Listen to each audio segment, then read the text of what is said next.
Are you the type of person who's scared about the concept of finances? If you're that person, then you are just like me and this video is perfect for you. Welcome to the second episode of the Let's Talk series, and today we will be talking about finances. Dun, dun, dun.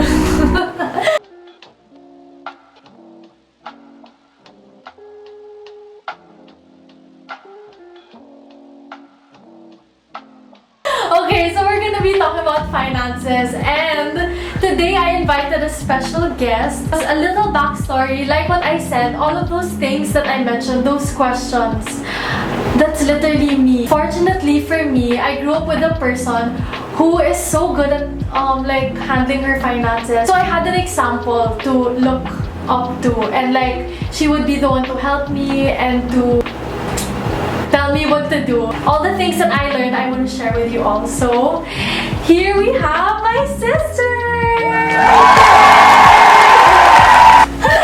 This is my older sister, Andy, and she will be helping us today break some myths about finances. Like millennials. Yeah, millennials are growing up now. Yeah. The internet kasi. Yeah, that's so true. So, we're here to break those myths. But before that, she'll introduce herself a bit. Hi everyone, my name is Andy and I graduated I won't say na lang when.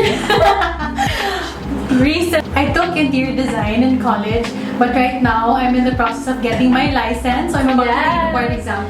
So I am I'm an interior stylist / financial planner or financial advisor. Okay, just a side note, like, I'm super happy, super inspiring to hear other people get a different perspective on finances, hearing it from her. So that's why today I want to share that with you all, and we're going to break those myths. Yes. Okay, so let's get started. So for the first myth number 1, you should only save when you're working. YOLO, spend money while you're young. I'm gonna start because like that's a thing that I tell you not to do. Yeah, when you're young, you depend on your parents. You get money not from yourself, so you don't spend, and you think like, oh, okay, I'm gonna spend this money now since it's not mine anyway. Like, I'm not earning my own money yet, so I can spend first since I'm not spending for my rent, my house, you know, my own food.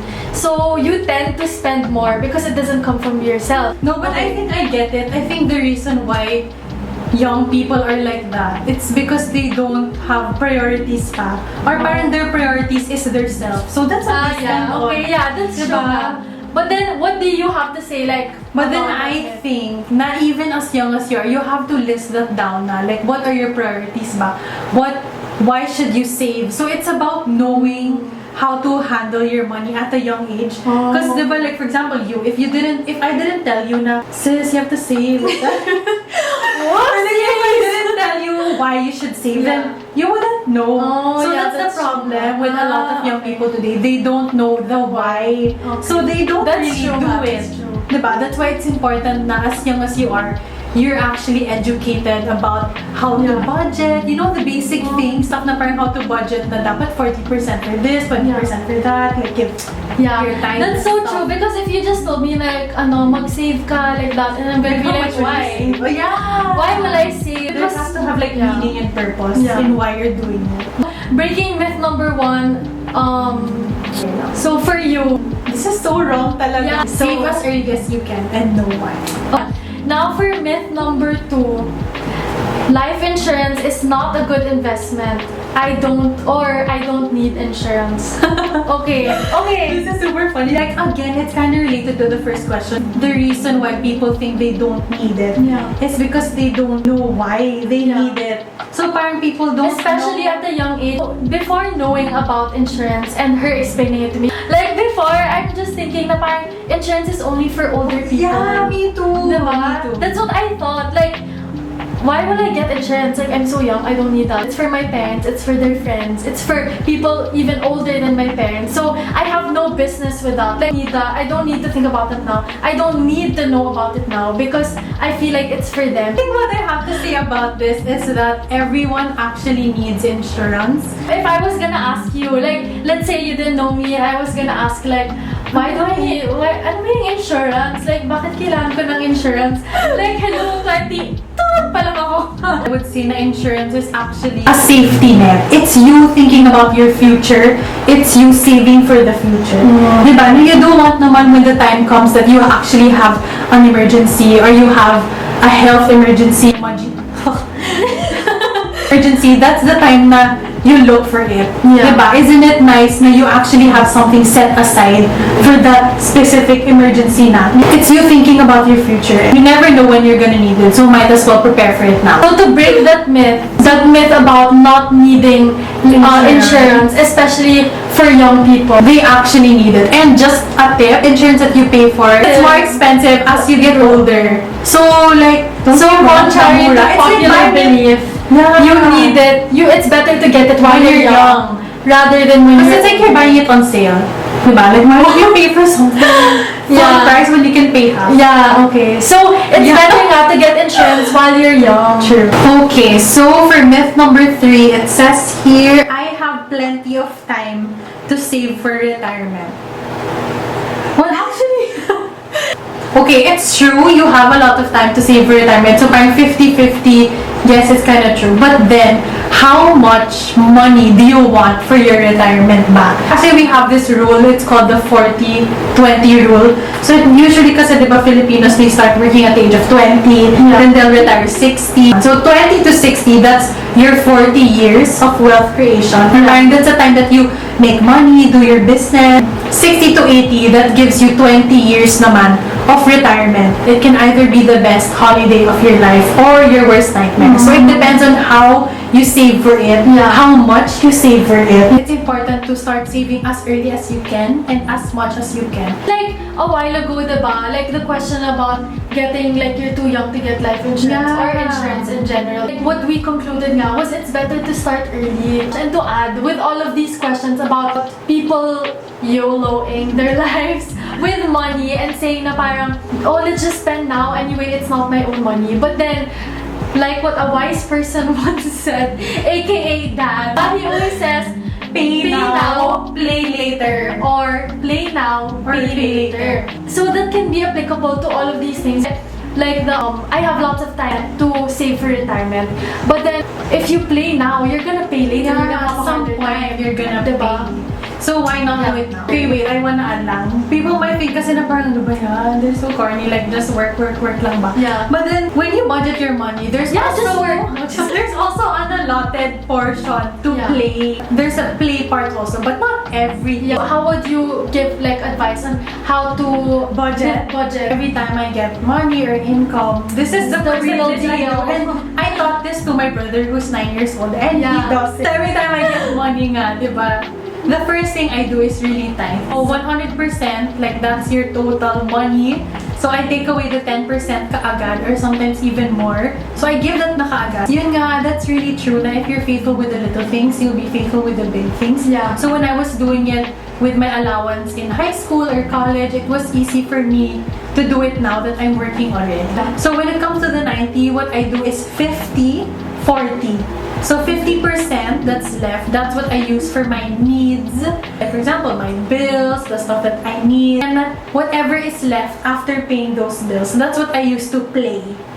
Like, you don't have to be rich, you don't have to be young or old. Like, Yeah, it you doesn't have to matter. know this and apply it. It doesn't matter if your allowance is 100 a day or 50 1,000 pesos a day, or mga 50 it a doesn't day. matter. Because if you can do it with a small amount of money, then It's the easy more for you to to do do it it when you with have bigger money. Yeah. Okay, so 10% for tithe, 50 for the needs and wants, and then 40% for my savings and investment. So I feel like now, I kind of switch it up a bit. Now that I'm working na and I'm young and I don't have much needs, like I'm not paying for my rent Yeah. naman. Thanks, mom and dad. Like, I'm putting more into Yeah. my savings because I know na I'll need it in the future. Yeah, so 10, 50, 40. Okay. 10, 50, 40. Okay. And the last myth is money can buy us happiness.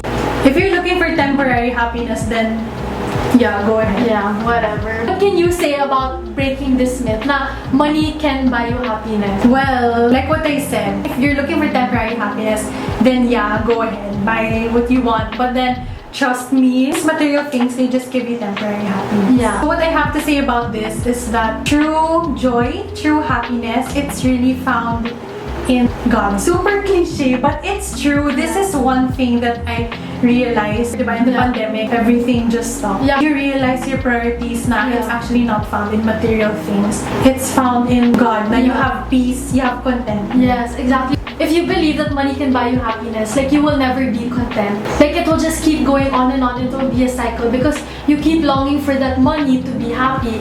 But if your contentment is in something That's constant. constant, because if your happiness is found in something constant, nga, like what you said, which is in God, then happiness won't rely on how much money you have. Whether it's big or small, you will learn how to be good stewards of that money that you have. Actually, when you said stewards, it reminded me nga, parang these things that we have, the money, the wealth, the ability to work, diba? These are all blessings from God. He gave it to us, and we have to be good stewards of what He has blessed us with. So Yeah. I think that's what I want to emphasize. The bottom line of everything. You were telling us now why do we need to save? Why do we need to take care of our money? So to answer that question, why we should save up, why we should do this, why we should have a financial plan, why should we save for retirement, it's because we want to be good stewards of this. Oo nga. Money is not the end goal. It's a tool that Yeah. we use to fulfill the purpose of God in our lives. Okay, yeah, so basically that's the bottom line of everything. I hope that you guys learned from the myths that we broke today about finances. That's why I want to break those myths because I want to make people understand the things that she helped me understand also as somebody who's young and who's starting pa lang. I hope you guys learned a little something from this Let's Talk series episode 2. Thank you, sis, for joining me today. Let me know in the comment section below what is one thing that you want to remember and keep in terms of today's Let's Talk episode, and I'll be replying to all of those comments. Yeah, let's talk about it. Keep this conversation going even further. Thank you guys for watching this video, and I hope that you don't forget to like this video and subscribe to my channel, and I'll see you in the next video. Bye!